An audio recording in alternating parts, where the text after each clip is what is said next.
Hola y bienvenidos a Pura Carreta, un podcast donde se habla de historia por medio de cultura pop. El día de hoy comienza nuestro muy anunciado especial de la Segunda Guerra Mundial. Como siempre, con los señores Stewart Donado y Juan Sebastián Aguilar. ¿Cómo están, muchachos? ¿Cómo los trata esta séptima versión de la cuarentena? ¿Qué más, Cristian? Juan, ¿cómo están?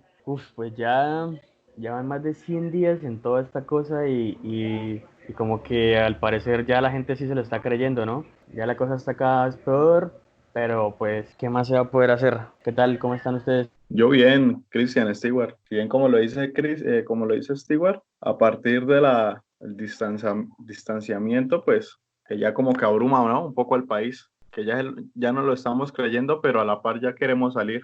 Igual a seguir cuidándonos, todos desde casa y bueno, acatando las medidas que no mucha gente lo hace, pero bueno, cada quien ve cómo actúa. Pero bueno, retomando, saben, muchachos, y a toda la gente que nos está escuchando, que el podcast lo consiguen en plataformas como Spotify, Anchor, Apple Podcasts, Google Podcasts, Castbox, y en cuanta plataforma su merced tenga acceso. En cualquiera estamos y en la que no estemos, nos avisan y nos metemos, así sea, a las malas. Recuerden que en redes sociales nos encuentran como Pura Carreta Podcast, esto en Instagram y en Facebook y en Twitter como Pura Carreta Pop. Y no siendo más, pues momento de empezar este especial tan publicitado sobre la Segunda Guerra Mundial, un especial en el que vamos a estar analizando cierto contenido como este episodio que ya les mencionamos de Los Simpson, también la película de Charles Chaplin, El Gran Dictador, Dunkerque, La tumba de las luciérnagas, con Paula Bateman, El pianista, también va a estar por ahí, y El juego de las imitaciones o Código Enigma, como se le conoce en Latinoamérica. Los Simpson. ¡Oh! ¡Ay, no, no, no!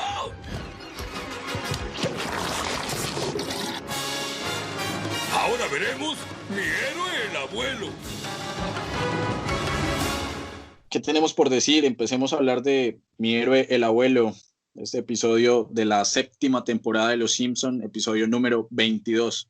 ¿Qué recuerdan, muchachos? No, y antes de eso, recalcar la variedad que tenemos, o sea que este especial de la Segunda Guerra Mundial está bastante cargado de buen material, de buenas películas y variadas, ¿no? Cada una estaremos desarrollando esa guerra bélica más grande bueno, que pasó la humanidad, confrontándolo con diferentes temáticas y más allá de una cuestión armamentista o bélica. Entonces estamos muy emocionados de iniciar y pues hoy con mi héroe, el abuelo. Mi historia comienza en 1902. Teníamos que decir Tigiri porque ese Kaiser nos robó la palabra 20. Perseguía a ese tunante para que la devolviera, pero me rendí a los Tigiri 6 kilómetros.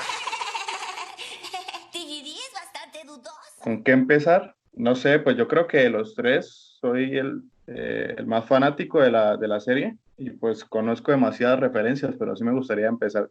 No sé si les gustó el capítulo o no, qué opinan del mismo, qué contenido sacaron de él.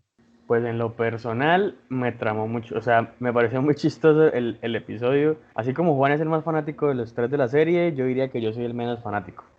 Me gustan, pero pues no es como que los consuma mucho. Es un episodio bastante chistoso, que al fin y al cabo creo que, o sea, termina siendo como la base de muchos episodios de Los Simpson. Pero pues igual el mensaje que traemos a colación ahorita, y pues quizá por eso podríamos ir más o menos empezando como la charla del episodio, es toda esta cuestión de los veteranos, ¿no? Que fue el abuelo Simpson, porque, ¿no? O sea, como que en realidad ellos son los sobrevivientes de la guerra más desastrosa que vivió la humanidad, como mencionó Juan, y al fin y al cabo, anécdotas tendrán por contar muchas. Sí, totalmente de acuerdo. Creo que el punto de partida de este análisis que vamos a hacer, empezando el especial de la Segunda Guerra Mundial, no sé, les propongo que hablemos un poco del título del episodio. Nosotros lo conocemos como Mi héroe, el abuelo. El título original en inglés es Raging Abe Simpson and his grumbling grandson in the Curse of the Flying Hellfish.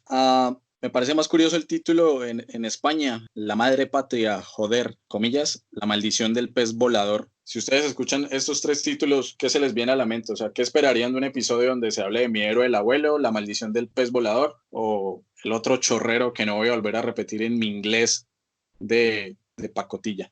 Yo creo que, bueno, los Simpsons han tenido esa particularidad en el proceso de doblaje, sobre todo el del que nos tocó a nosotros, el doblaje latino, realizado en México, y varios de los chistes o bromas, pues los cambian y los contextualizan, ¿no? En el caso de España, del pez volador, supongo que es por el tatuaje, ¿no? Y esta trucha o no sé qué sea, supongo que allá les dirán así, pez volador. El de inglés, pues, no es que tenga un nivel muy alto de inglés, pero pues como Cristian tampoco tiene un buen nivel de rating, entonces no le entendí muy bien qué significa. Y el mío, pues, el latino es el que más me gusta, me parece más acertado con respecto al tema que incluso nosotros vamos a tomar, que vamos a darle esa perspectiva de inicio de la guerra, que no es por los acontecimientos de la misma, sino por las consecuencias que esta nos deja. En este caso, pues como dato introductorio de la serie es Abraham Simpson, el abuelo de Homero, el padre de Homero y el abuelo de Bart, pues perteneció a este grupo de élite, los peces del infierno, y asaltando un castillo, se encuentran unos lindos cuadros, juran protegerlos con no, me recuerda Cristian o Stewart, este mandato, no me acuerdo. La tontina. La tontina, sí, que determina que el último que muera va a tener todos los cuadros y los tesoros, etcétera. Y bueno, nos describen ese Homero, ese abuelo que estuvo en la guerra, valiente y demás, pero en contraparte, el inicio del capítulo nos demuestran a ese abuelo que llegó a la tercera edad, que inventa cosas, que todo lo que dice es falso, que vive en una ilusión pasada, que no lo toman en cuenta, que lo ignoran constantemente. Hay varios chistes sobre eso. Es curioso, me gusta mucho el capítulo por eso, y es la relación de abuelo y nieto, ¿no? En este caso, el protagonista del abuelo y el protagonista es Bart. ¿Por qué siempre está inventando historias tontas? Tal vez deberíamos enviarlo a un asilo. Ya está en un asilo. Hay que ponerlo en uno donde no pueda salir. ¡No! Los viejos merecen nuestro respeto. Pues a ver, yo creo que pues es que las traducciones siempre son un huevo en todos lados, porque en todos lados van a ser diferentes, ¿no? Pero tomando pues el ejemplo que nos toca el día de hoy con el episodio de Mi Héroe el Abuelo para Latinoamérica, creo que queda más el de aquí. ¿Por qué? Porque, o sea, pues los peces voladores, como lo llaman en España y todo esto como que no termina de pegar, y al fin y al cabo no menciona ni siquiera cómo se llama el grupo de élite, que son los peces del infierno. O sea, sí son peces voladores, pero son peces voladores del infierno. Y pues este chorrero de nombre en Estados Unidos, que pues sí alcanza a entender un poco, pero que igual tampoco es como que, no sé, en realidad la mención como que no se hace tan alusiva, creería yo. Me gusta más el título en Latinoamérica, ¿para qué decirles que no? Igualmente, yo me quedo con el título latinoamericano, solo para traducirles el desastre que hice pronunciándolo en inglés. Dice: el furioso Abe Simpson y su descentrado descendiente en la maldición del pez volador. Pero bueno, retomando, a mí me parece muy curioso que empezando el episodio dejan muy clara cómo es la percepción de Bart de su abuelo, ¿no? De Abraham. Que incluso llega a pensar o llega a creer que le da vergüenza a su nieto, ¿no? Y que el mismo Bart lo ve a él como un mentiroso cuando pues están en esta reunión en la escuela primaria donde todos llevan a sus abuelos, ¿no? Que incluso me parece muy curioso que Nelson, que el abuelo de Nelson sea un juez, con este debate siempre de quién es el papá de Nelson, quién no es, quién se fue por los famosos cigarrillos. Todo el mundo dice que es, Juancho me corregirá, todo el mundo dice que el papá de Nelson es Barney, ¿no? Hay varias teorías, sí, pero de hecho el papá de Nelson sale en algunos capítulos de las primeras temporadas. No sé si recuerdan un capítulo que Lisa quiere integrar al grupo de fútbol americano. Uno de los equipos es el coach, es el papá de Nelson, que le permite fumar y que Nelson fuma y hace lo que quiere, pero se lo lleva a la policía y por eso Bart participa en el equipo y bueno, bla, bla, es otro capítulo. Sí, a mí también me impresiona que, digamos, el abuelo de Nelson es juez, todos como los niños tienen su gran abuelo. No sé si lo notaron, pero Abraham criticaba a todo el resto de los abuelos, ¿no? Como "Oh, eso no es nada, es mentira". Y es una actitud que, bueno, no sé qué relación tengan con sus abuelos o padres mayores, pero se han tenido esa sensación de que a veces los ignoramos, ¿no? De que creemos que exageran las cosas o las hacen más llamativas para, no sé, para hacernos, no sé, llamar la atención o que tengan la necesidad de que tenemos un poco de tiempo con ellos y el abuelo pues lo hace constantemente. Mi padre está cansado, por supuesto, el abuelo que escupe en el salón y demás. En lo personal, tengo entendido que prácticamente el trato, según los episodios que yo he visto y que de pronto he visto por ahí, tengo entendido que prácticamente al abuelo Simpson lo tratan, que le dan más importancia al perro que al abuelo de la familia. Entonces, como que el tanto de costumbre que le da la serie o los personajes de la serie al abuelo, pues siempre es ese como de el loco, lo ignoran, sí. Entonces, pues adquiere por lo menos un papel muy importante en este episodio, ¿no? Y es prácticamente ir a la búsqueda del tesoro de los peces del infierno, que pues con la ayuda de Bart, que en un principio no le creía, y de hecho nadie de la familia le termina creyendo, solo Bart, y eso porque Vern se metió en la casa. Creo que es bacano que por lo menos en este episodio, y no sé, y de todas las chorreras de temporadas que hay, por lo menos este ha sido el único en el que he visto al abuelo con un papel más protagónico que otra cosa. De hecho, y es curioso porque Abraham sale en toda la serie constantemente, el abuelo. De hecho, se le nombra como el abuelo, que está en el ancianato y demás. Pero así rápidamente, un paréntesis muy pequeño para no desviarnos del tema. Digamos, la madre de Homero tuvo más repercusión en capítulos importantes para la serie y para el propio Homero, que es Mona Simpson, que sale en algunos capítulos, que se escapó, que huyó, que lo abandonó, y pues Abraham es el que mantiene a Homero. Pero bueno, para no desviarnos tanto, es como eso, el abuelo casi no tiene capítulos protagonistas y este es uno de ellos. Y es uno muy referente ligado hacia la guerra y hacia los veteranos de guerra. Y hacen muchísimas referencias durante el capítulo. Como cuando el propio Abraham, cuando van a hacer este trato de tontina, piensa a sus adentros como, esto no es lo correcto, pero no estaría de más, no me gustaría estar en un ancianato, pasando mis últimos días de vida encerrado. Y bueno, eso fue lo que sucedió. Bueno, no es muy legítimo, pero sería algo bueno para mi retiro. No quiero terminar en un asilo de ancianos. Entonces ya está. Bueno, y trayendo un poco el tema de los veteranos a Colombia, creo que la experiencia más cercana que tenemos, acá me desvío un poco del tema de la Segunda Guerra Mundial, que ya vamos a comenzar y demás, pero la experiencia colombiana más cercana frente a veteranos son los soldados que participaron en la Guerra de Corea. El Batallón Colombia, que estuvo en la Guerra de Corea hace ya varias décadas.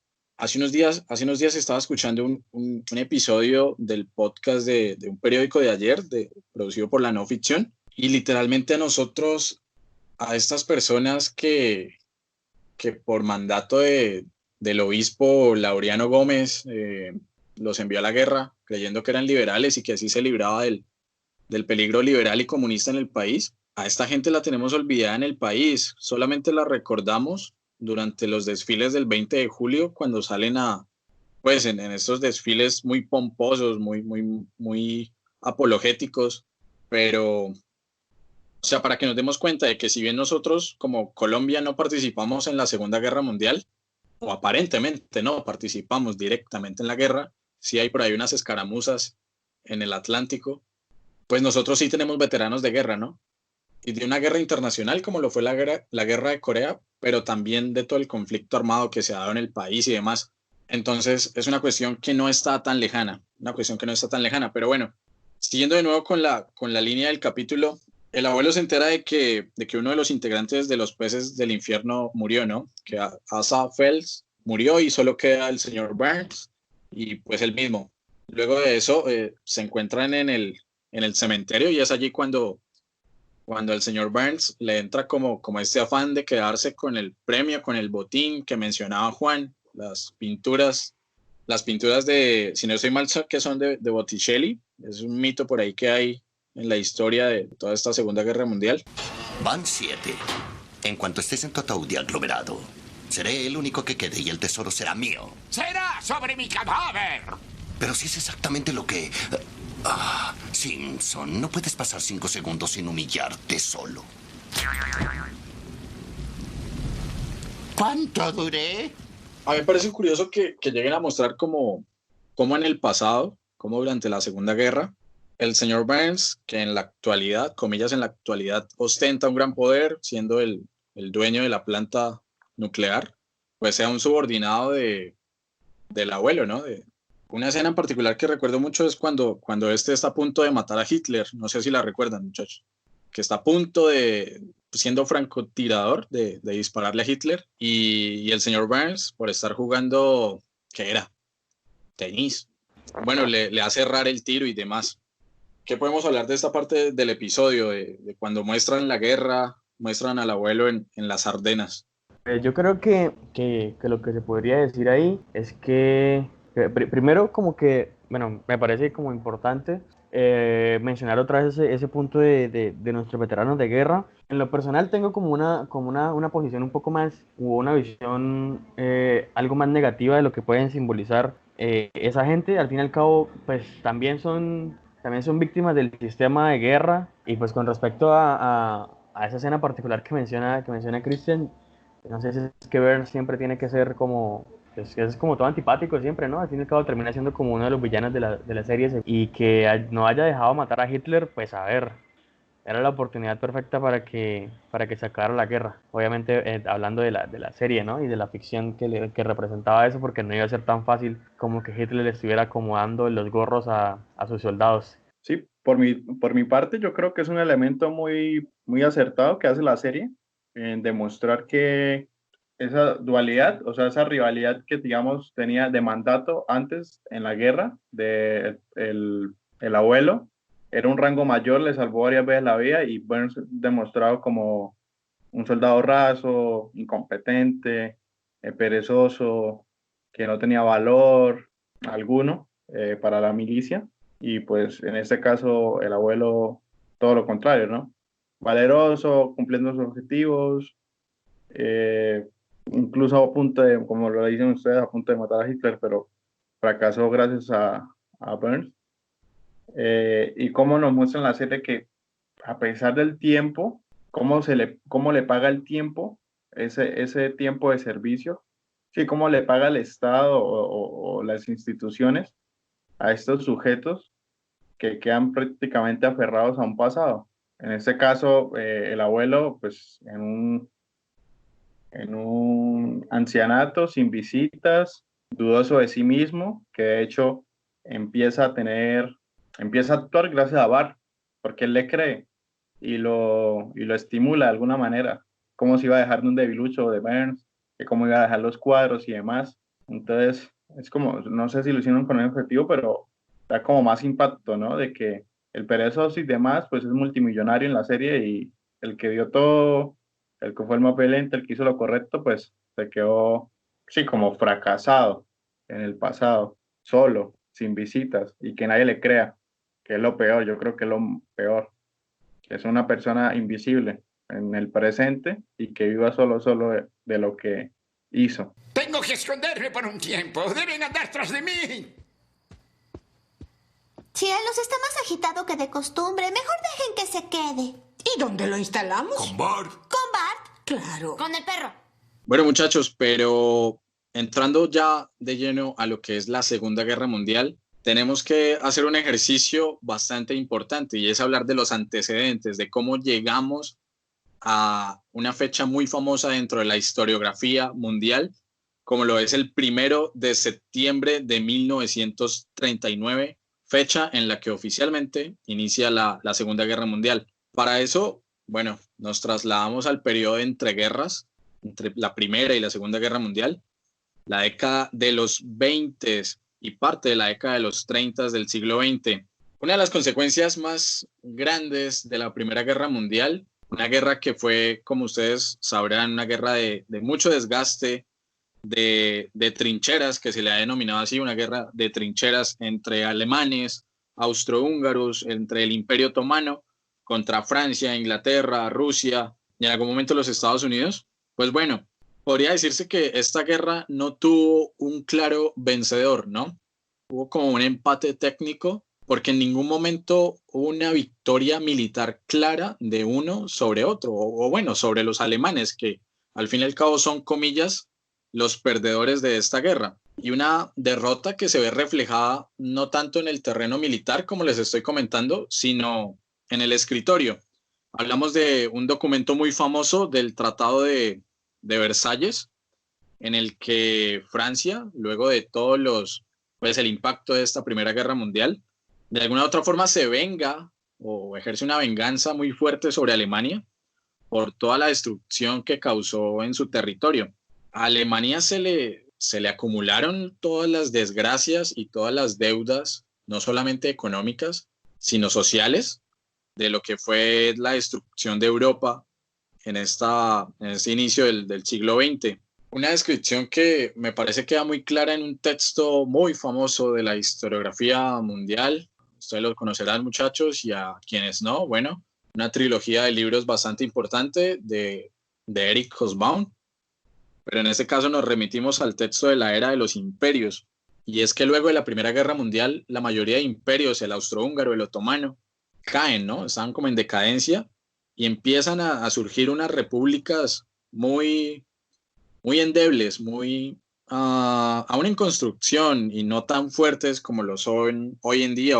Como un dato curioso, y esto lo digo como un fanático del Señor de los Anillos a morir, pues es aquí cuando nacen estos textos de la mano de Tolkien, quien los escribió durante la Primera Guerra Mundial. Pero bueno, siguiendo el hilo de trabajo histórico, a Alemania se le achacan todos los vejámenes, todo lo difícil de lo que fue la Primera Guerra Mundial con el Tratado de Versalles, pero pasa algo bastante curioso en esta década de los 20.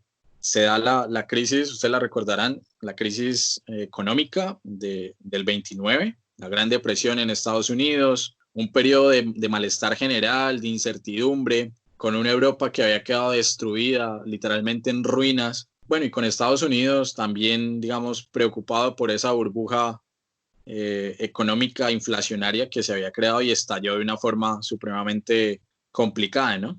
Digamos que había quedado en el caso alemán, en el caso italiano, que también fue uno de los partícipes de la Primera Guerra, una sensación de malestar, una sensación de injusticia frente a cómo se llegaron a acordar las soluciones de la guerra, ¿no? Esto provocó que en estas jóvenes repúblicas como la alemana, la italiana y demás, se crearan nacionalismos fuertes, nacionalismos construidos sobre discursos de odio. Aquí es cuando entra lo que hizo el nazismo en Alemania, lo que hizo el fascismo con Mussolini en Italia, del cual vamos a estar hablando en el siguiente episodio de una forma más clara y más pausada. Pero todos estos nacionalismos basados en el odio provocaron una xenofobia constante, crónica en estas naciones, que se vio traducida en la aversión, por ejemplo, hacia la comunidad judía en toda Europa, y una aversión y una xenofobia que sigue dándose incluso hoy, en pleno siglo XXI, ¿no? Todo el problema de la inmigración, Pancho lo sabrá, nosotros que estamos trabajando inmigración, es un problema que es de vieja data, pero aún en el siglo XXI se mantiene, ¿no? Y nosotros como colombianos también lo vemos de primera mano. Stewart, que está en Cúcuta, tiene la posibilidad de verlo. Creería que cada día toda esta tragedia de lo que es ser inmigrante, no pertenecer y el tema de la identidad y la identidad en juego y en construcción. Entonces, la década de los 20 y los 30 en Europa deja un periodo de crisis económica, unos discursos nacionalistas en crecimiento, unos discursos de odio también expandiéndose por todo el territorio, de la mano de líderes como Mussolini y como Hitler en la Alemania, que bueno, llegan a crear nociones como la superioridad de raza, la superioridad de sangre por sobre otros, y activan de alguna manera la economía de estos países en decadencia en torno a un solo sector en especial, como lo es el del ejército. Vemos, digamos, como en países como Alemania, todo el sector económico se volca hacia la parte militar, hacia la parte bélica, y así, de alguna otra forma, comillas, resurge su economía y se salva su economía. Por eso figuras como la de Hitler fueron tan aceptadas en su comienzo por esos planes de salvaguardia económica, ¿no? de proteccionismo económico que le permitía no fracasar a estas naciones. A esto sumarle que, bueno, no hablamos de uno de los grandes participantes de la Segunda Guerra Mundial, como lo fue la Unión Soviética. La Unión Soviética en la Primera Guerra Mundial abandonó las trincheras porque pues, en sus territorios se inició la revolución bolchevique. Entonces es curioso, ¿no? No hubo un vencedor de la guerra muy claro en la parte bélica. Los soviéticos se retiraron, Alemania, Francia, era una lucha en trincheras bastante desgastante, y esto provocó como que quedaran unos saldos pendientes, unas rencillas pendientes entre esos países que se fueron a exagerar, a exacerbar desde 1939, ¿no? También dentro del contexto europeo, y bueno, es curioso, yo siempre me pregunté, no sé ustedes muchachos, y acá les pregunto directamente, ¿por qué España no participó en la Segunda Guerra Mundial? España y Portugal. Revisando un poco la documentación para este episodio, pues bueno, uno se da cuenta que España tenía su propio conflicto interno, ¿no? España estaba en la guerra civil con la dictadura de Franco. Franco que fue invitado a participar en la guerra por Hitler y que de hecho recibió apoyo alemán y apoyo italiano para esta guerra que se dio en España. De ahí viene el famoso cuadro del Guernica, con esta destrucción del pueblo vasco tan exageradamente brutal. O sea, no recuerdo a quién le escuché una frase, pero es que mencionaba que la Guerra Civil Española fue el ensayo y el periodo de prueba para lo que sería posteriormente la Segunda Guerra Mundial. Pues allí se probaron armas químicas, bombardeos a las ciudades, en este caso del País Vasco. Fue como el ensayo general de la guerra, ¿no? Y por eso también España no entró a participar luego en la Segunda Guerra Mundial. ¿Ustedes cómo ven esto?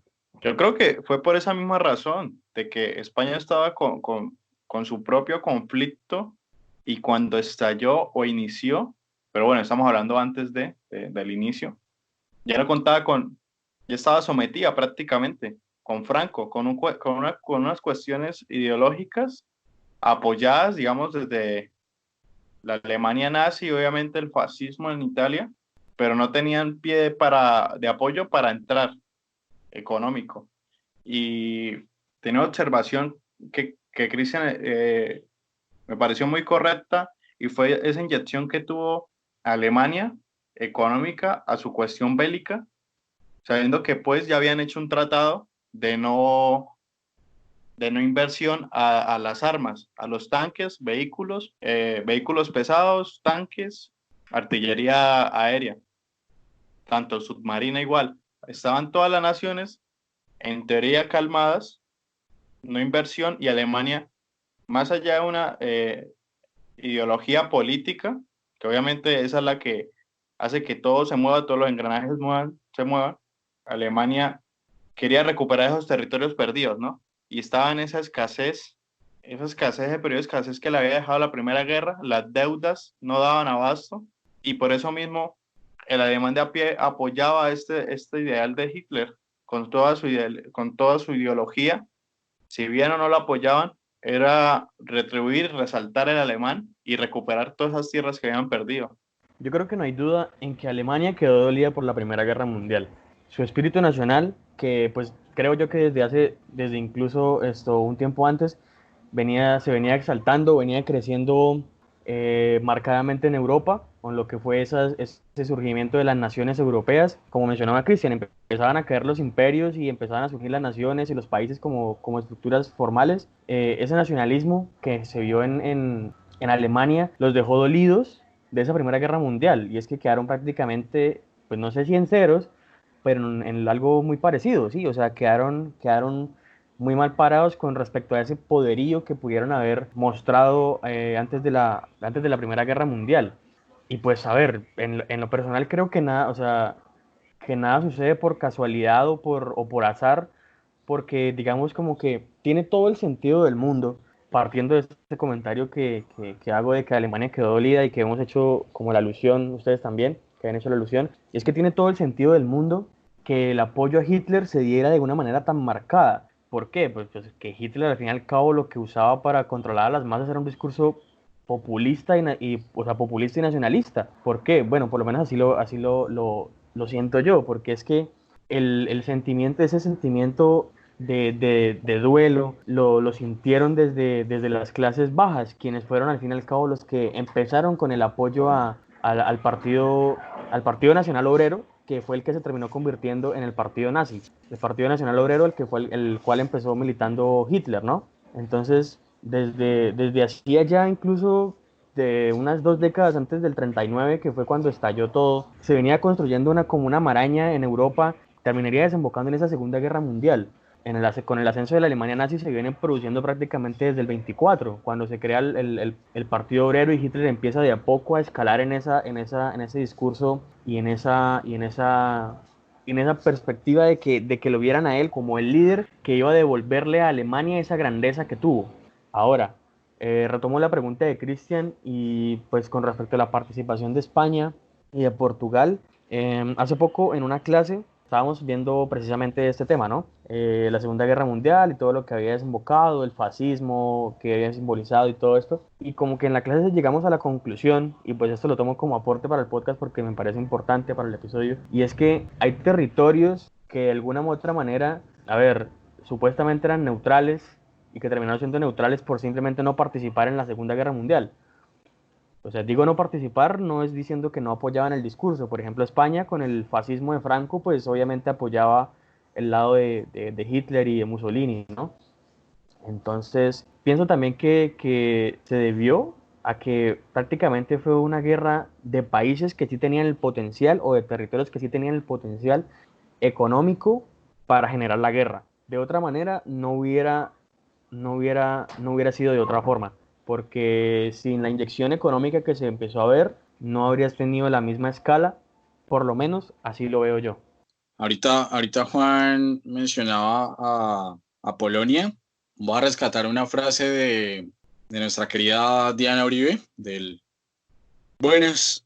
Diana dice de una forma muy coloquial, pero estoy totalmente de acuerdo, que para el caso polaco, ellos viven enfermos de geopolítica. Desde no solamente este periodo de inicios, casi mediados del 20, sino algo anterior, ¿no? Siempre están en la mitad o han estado, mejor dicho, en la mitad de algunos de los más grandes conflictos europeos en la historia. Y es que precisamente el Tercer Reich y la Alemania nazi, pues, busca invadir Polonia luego de que anexó de una forma muy, pues no voy a decir que tranquila, pero sí no tuvo una oposición militar importante, ¿no? Anexó territorios como los de Austria, Checoslovaquia y casi que toda Europa del Este, bajo la mirada internacional pasiva de, por ejemplo, Inglaterra o Francia, que no querían que Hitler les llegara a sus territorios. Ellos no querían sufrir los bombardeos alemanes en sus territorios y prefirieron que los nazis se expandieran hacia el oriente. Cuando ya los nazis tocan la puerta de lo que es Polonia, que viven enfermos de geopolítica, pues hombre, los pobres polacos no tenían nada que hacer frente a la nueva estructura militar que habían creado los nazis. Los nazis se armaron hasta los dientes y tuvieron el tiempo suficiente para construir un ejército sumamente capacitado, y entendiendo que esta nueva guerra, a diferencia de la primera, a diferencia de la Gran Guerra, pues tuvo un avance tecnológico muy grande, un salto, pasar de una guerra de trincheras a una guerra de armas químicas, a una guerra de bombardeos, de kamikazes, tanques y demás. Era una cosa que en un corto periodo de años fue muy, muy repentino, ¿no? Y esto queda reflejado, por ejemplo, en la invasión a Polonia, porque mientras los polacos se defendían a caballo y con espadas, los alemanes invadían con tanques y ametralladoras, ¿no? Y bueno, es curioso porque esa invasión a Polonia, como les digo, se dio el 1 de septiembre de 1939. Inglaterra había advertido a Alemania de que no lo hiciera, de que si se metía a Polonia le iba a declarar la guerra. I am speaking to you from the cabinet room at 10 Downing Street. This morning, the British ambassador in Berlin handed the German government a final note stating that unless we heard from them by 11 o'clock, that they were prepared at once to withdraw their troops from Poland, a state of war would exist between us. I have to tell you now that no such undertaking has been received, and that consequently this country is at war with Germany. Pero pues los nazis y Alemania en general sabía que era algo que tarde o temprano iba a hacer, porque el plan de ellos era hacer la guerra. O sea, ellos no buscaban evitar la guerra, ellos querían la guerra para de esa forma pues anexar más territorios, todo este cuento, extender el nazismo por toda Europa. Y por eso es que los impactos de la guerra empezando son tan fuertes, por eso es que los golpes que dan los nazis en Alemania, luego en Francia, atravesando Bélgica, como que todo el mundo siempre olvida Bélgica, pero son como tan demoledores, ¿no? Por eso el avance nazi, iniciando la Segunda Guerra Mundial, fue tan fuerte y tan rápido, lo que ellos denominan esa guerra relámpago. Tenían la capacidad militar ya previa bastante fuerte y bastante establecida, mientras que los ingleses, los franceses, estaban, como mencionó Stewart, durmiendo en los laureles o haciéndose, mejor dicho, los de la vista gorda. Por otro lado, pues en la Unión Soviética, Stalin, que había sucedido en el poder a Lenin, a Trotsky, también como que se busca, o bueno, hizo pactos con Hitler, pactos que veremos después que en la Operación Barbarroja pues fueron incumplidos por parte de los nazis y demás, pero ya llegará el momento de hablar de eso.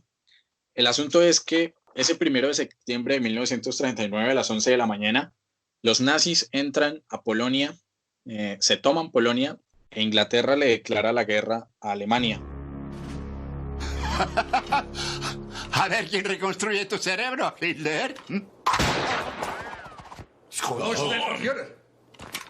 Fue broma.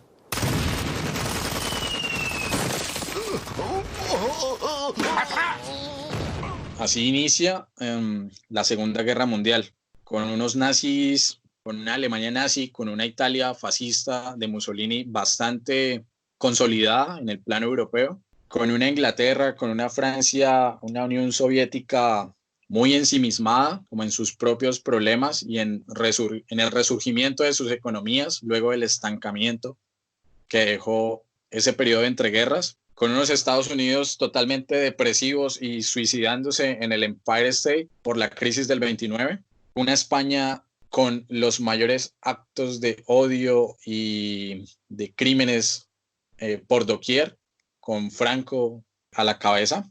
Y bueno, podríamos decir que así estalla la guerra, así estalla esta Segunda Guerra Mundial, que me gustaría preguntarles ahora, muchachos, yo creo que la Segunda Guerra Mundial es el mayor fetiche de los historiadores.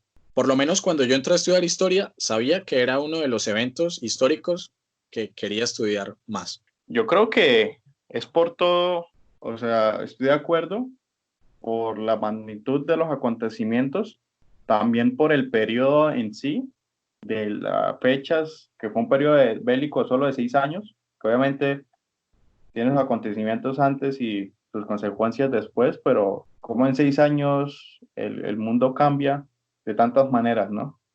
Bueno, y antes de profundizar en eso, quería como aportar frente a lo que dice Cristian de, claro, una Alemania prácticamente armada hasta los dientes, pero más allá de unos soldados preparados, yo creo que es la tecnificación bélica que llegan, sobre todo en sus vehículos. En otros capítulos hablaremos de ellos, supongo que tendremos un capítulo pertinente sobre lo bélico, pero son estos tanques Panzer que prácticamente con ellos podían conquistar cualquier parte, eran rápidos, móviles, y prácticamente contra los países que enfrentaban no contaban con ese poder bélico terrestre ni aéreo, mientras que ellos iban en tanques los aliados iban en infantería, o sea, con soldados a pie, con motos y posiblemente uno que otro vehículo ligero, y estos iban con maquinaria pesada, tanques, los famosísimos Panzers que ya los dije, el tanque alemán por excelencia, bombarderos, antiaéreos. Entonces era como, tenemos mucha ventaja, exigimos esto y si no lo dan, pues van a sufrir, ¿no? Y bueno, mucho más adelante, pues estas bombas, ¿no? Nucleares y atómicas, que pues, son 1000 veces peor, pero bueno, era como ese punto, obviamente, de suma importancia, que Alemania le puso a dar a pie a enfrentarse prácticamente a todo el planeta. Así suena un poco de ficción, pero prácticamente fue así. Y sí, resumiéndolo, volviendo a la pregunta, pues yo creo que es eso, como la facilidad del periodo. A muchas personas o en general le gustan esta clase de enfrentamientos bélicos entre naciones grandes y potencias. Entonces, y eso también incrementa en cuestiones de números porque permea o afecta a mayor cantidad de población. Entonces, es decir, que la gente está más familiarizada sobre el tema. No como hablar sobre la Segunda Guerra Mundial, a como hablar sobre el periodo y creación del bocadillo veleño en Vélez. Sí, o sea, es diferente, ¿no? O sea, no le estoy quitando validez a la investigación, si me refiero a que como es una cuestión más macro, obviamente hay más interés por mayor número de personas. Sin duda yo creo que es definitivamente el fetiche, pues a ver, diría no de los historiadores como profesionales ya formados, sino de las personas a las que le interesa la historia.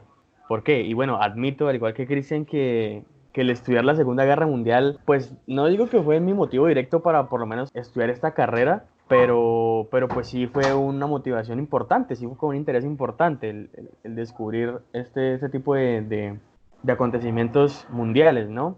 ¿Por qué se dice que entonces es el fetiche, diría yo? Porque es que, como mencionaba Juan, el cambio que trajo al mundo esta guerra, este periodo de 6 años, que se dice poco, 6 años, pero es que son, o sea, son tiempos largos, o sea, ¿qué puede ocurrir en 6 años, sí? En 6 años pasan mucho, o sea, pasan muchas cosas en mucho tiempo. Entonces, el cambio que trajo al mundo la Segunda Guerra Mundial fue impresionante. O sea, fuimos otros a partir de ese suceso, diría yo. Obviamente, a ver, va ligado también a que no es el único y ni el exclusivo que ocasiona un cambio dentro del globo, pero sí es de los más claves, o diría yo que prácticamente el más importante. Entonces, creo yo que por eso es que termina convirtiéndose en lo que menciono, no como el fetiche de los historiadores, sino el fetiche de las personas a las que le interesa, supuestamente, la historia. Por eso, pues, o sea, y es como un cliché, y este es un comentario un poco off topic, es como un cliché que por lo menos a nosotros nos pregunten, o cuando hablamos de qué estudiamos o a qué nos dedicamos y digamos, no, pues yo estudio historia, yo voy a ser historiador. Y de una, ay, a mí me gusta mucho la historia, la Segunda Guerra Mundial es lo que más me fascina. Entonces sí, o sea, yo creo que desde ese punto, por eso es que se convierte en ese fetiche porque entregó un mundo completamente nuevo y diferente al que se estaba desarrollando para la época. Y esa precisamente bueno, llegan a ser parte de las motivaciones por las cuales en Pura Carreta estamos haciendo este especial, ¿no? Periodo que como vamos a ver a lo largo de estos episodios en los que se van a analizar distintas fases de esta Segunda Guerra Mundial, distintos hechos bastante famosos como la invasión a Polonia, el ataque nazi en Dunkerque, las bombas atómicas en Hiroshima, Nagasaki, motivan a que no solamente los historiadores, sino la ciudadanía en general, que al fin y al cabo todos podemos ser historiadores, como que se vean más cercanos a estos temas, ¿no? No tiene el mismo impacto hablar de la Primera Guerra Mundial que hablar de la Segunda. La Segunda se la lleva por delante, a pesar de que la primera se haya denominado la Gran Guerra, pero es que pues yo creo que el mundo no esperaba que luego de ese enfrentamiento pues viniese otro 1000 veces peor, ¿no? Y mucho más destructivo. ¡Sote! Marte fue el primero en irse. Le salió hernia por cargar la caja al camión. 5 murieron en un accidente de carros alegóricos en un desfile de veteranos. Y ahora que murió Ace, solo quedamos Burns y yo. ¿Por qué escogimos el capítulo de Los Simpsons? Por esta razón, la cual es, si bien en el capítulo pues es fantasía y demás y hacen alusión a la guerra, si bien hacen alusión a la guerra y hacen unos pocos guiños que no nos pueden servir mucho para sacarle tanto contenido histórico, sí dan un mensaje muy claro, que es el de recordar, ¿no? De que esas personas estuvieron en un encuentro bélico terrible, que están ahí, no se les escucha y a veces no se les toma en cuenta. Por eso mismo iniciamos este especial con la Segunda Guerra Mundial, con estos vacíos de que a veces no recordamos. Una cuestión reflexiva de por qué empezamos, o sea, por qué hacemos un especial de la Segunda Guerra Mundial. Claro, porque el acontecimiento es grande y hay mucho contenido visual, que eso es lo que nosotros hacemos con películas. Pero también escogimos Los Simpsons porque da a reflexionar sobre personas que estuvieron en la guerra, pero quedan olvidadas prácticamente. Y queremos dar ese mensaje, no sé, de reflexión, no sé ustedes qué opinan, porque no sé en qué más podemos sacar, porque en el capítulo de Los Simpsons no hablan de consecuencias, ni no hablan de inicios, ni final, ni nada, ¿sí? Entonces solo podemos amarrarlo sobre los veteranos, que prácticamente eso es lo que se...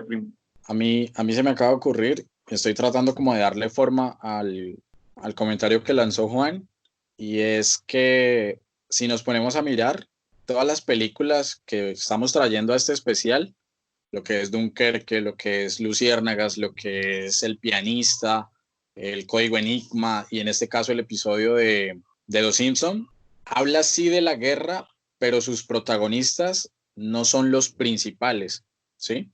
Y esto lo hicimos un poco, esto ya lo hicimos con Luciérnagas, si se acuerdan. Dijimos que esta es la forma de hablar de la guerra, pero desde los sectores populares, desde los de abajo, una historia subalterna, ¿sí?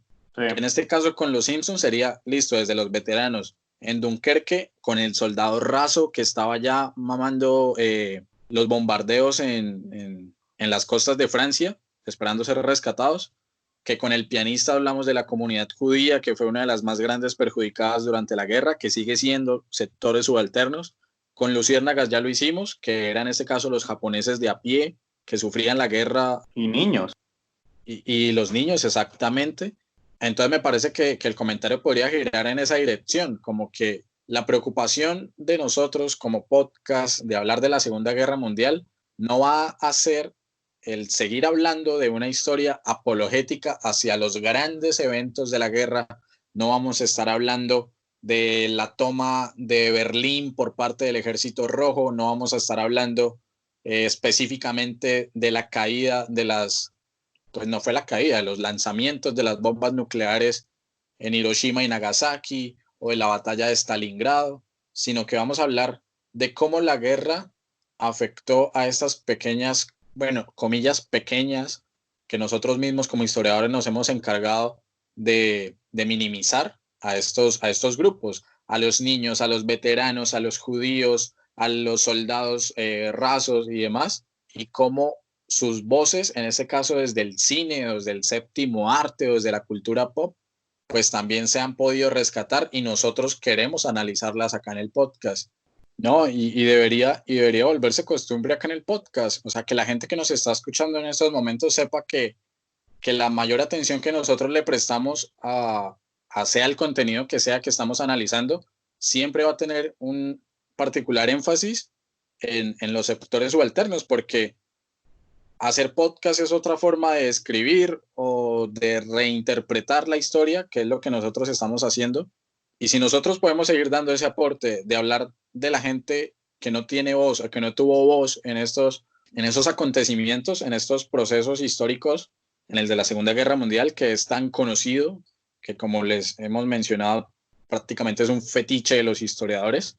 En este caso, que no se quede solamente en números, que no se quede solamente en cifras, las consecuencias de la guerra, porque el capital humano que se perdió en la Segunda Guerra Mundial, o sea, es incalculable y siempre va a ser incalculable porque no hay forma de de saber cuántos judíos fueron exterminados en los campos de concentración nazi, no hay forma de saber cuántos británicos, cuántos franceses, cuántos italianos, cuántos belgas, polacos fueron masacrados y demás, cuántos japoneses, cuántos chinos, no hemos hablado de la China y todo lo que sufrió a manos del imperio japonés.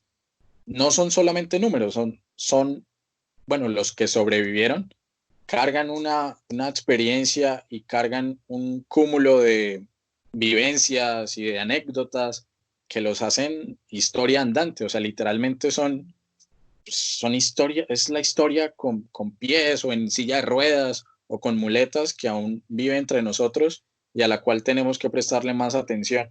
Entonces, ¿qué mejor que estar hablando el día de hoy de Mi héroe, el abuelo, el capítulo número 22 de la 7ª temporada de Los Simpson, donde, si bien, como lo mencionaron ustedes, Juancho, Stewart, desde la ficción se hace este reconocimiento, pues empecemos este especial sobre la Segunda Guerra Mundial y esperamos que la gente que nos está escuchando se conecte a nosotros en la misma sintonía. Nosotros no tenemos la verdad absoluta, puede que nos equivoquemos en algún dato, en alguna fecha, pero este especial, en serio que le teníamos bastantes ganas, los tres integrantes de pura carreta, y esperamos que lo disfruten tanto como nosotros lo estamos disfrutando hacerlo.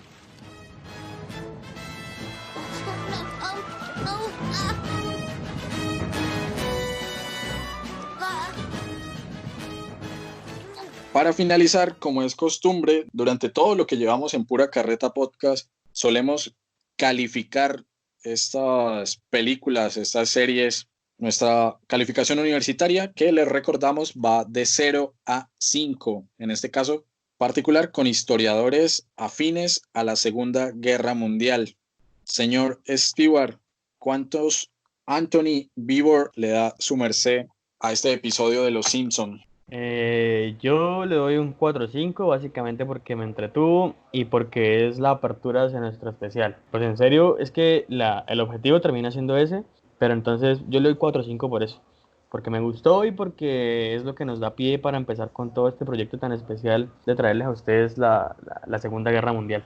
Perfecto, Stewart, un 4,5. Señor Juancho, que por cierto, su merced andaba de cumpleaños hace poco. Espero que haya disfrutado ese fuera de contexto número 3. ¿Cuántos Martín Gilbert le da su merced a Mi héroe, el abuelo, episodio de Los Simpson? Ok. Sí, no, antes de la calificación, pues sí, quería agradecer al equipo de trabajo. Bueno, a los dos ya los he saludado personalmente y agradecido. Y a todas las personas que participaron. Y a los oyentes que lo hicieron, pues no sé qué piensan de la vida, no. Sino que, no sé, fue un bonito detalle y pues gracias, ¿no? A todos los que estuvieron ahí. La verdad sí me sorprendieron mucho, bastante, no me lo esperaba. Y por parte de la calificación, pues bueno, durante el capítulo se notó que soy como medio fan de Los Simpsons, entonces pues de pronto mi calificación no va a ser tan objetivo, pero el capítulo, si bien como sirve para dar no contesto al inicio del especial de esta temporada de Segunda Guerra Mundial, sí nos permite lo que hemos estado hablando y lo que Cristian también y Stewart profundizaron frente a el enfoque que le queremos dar a esta temporada, ¿no?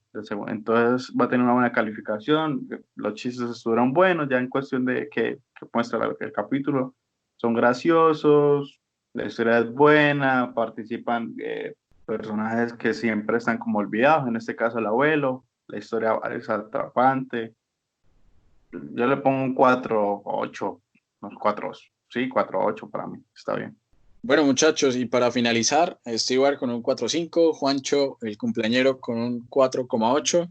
En mi caso personal, ¿cuántos John Lucas le doy a Mi héroe, el abuelo, o como es conocido en España, ¿cómo era que llamaba?